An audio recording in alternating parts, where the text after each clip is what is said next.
Well, the plan in Buffalo is pretty simple for me. How are you going to be a better team game one of the 25-26 season that you were game 82 of last year? That is everything that you have to focus on.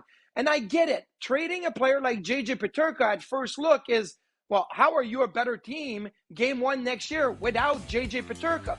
Okay, well, let's take a look at all the aspects. The Sabres were already a top 10 offensive team in the National Hockey League last year. So maybe they drop a little bit, but they have to focus on defending. They have to focus on the blue line.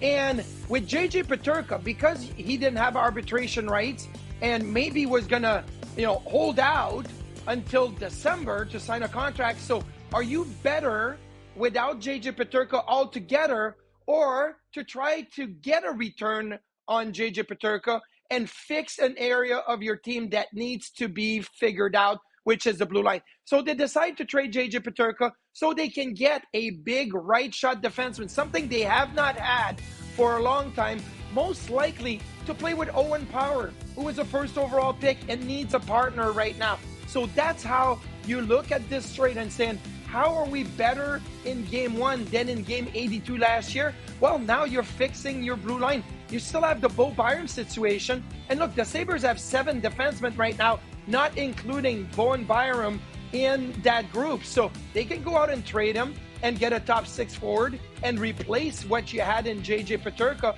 Or you can use the cap space from JJ Peterka not signing that $7.5+ million contract with the Buffalo Sabres, and potentially the money on Biron and the cap space that you have right now to go into free agency and acquire a couple of forwards that will fill into those shoes. You still have Tage Thompson, Alex Stuck, Josh Norris, Rasmus Dahlin, Owen Power. You still have a great core of players.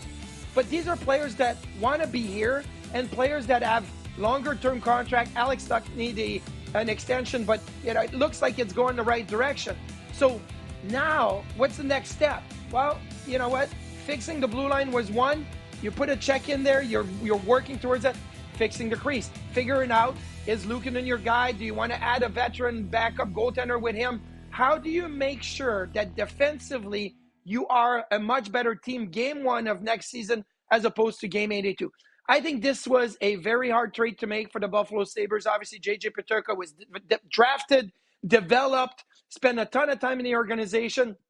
But if he didn't want to be here, and if he was going to, be wanting to be somewhere else, asking for a trade, whatever, and the Sabres had no recourse to force him to sign a contract, you had to move him and you had to get things better. So obviously, a lot going on in Buffalo, but the plan is still the same thing. How are you going to be a better team game one this upcoming season compared to last year, game 82? There's still plenty of time with the draft and free agency coming up to continue that plan.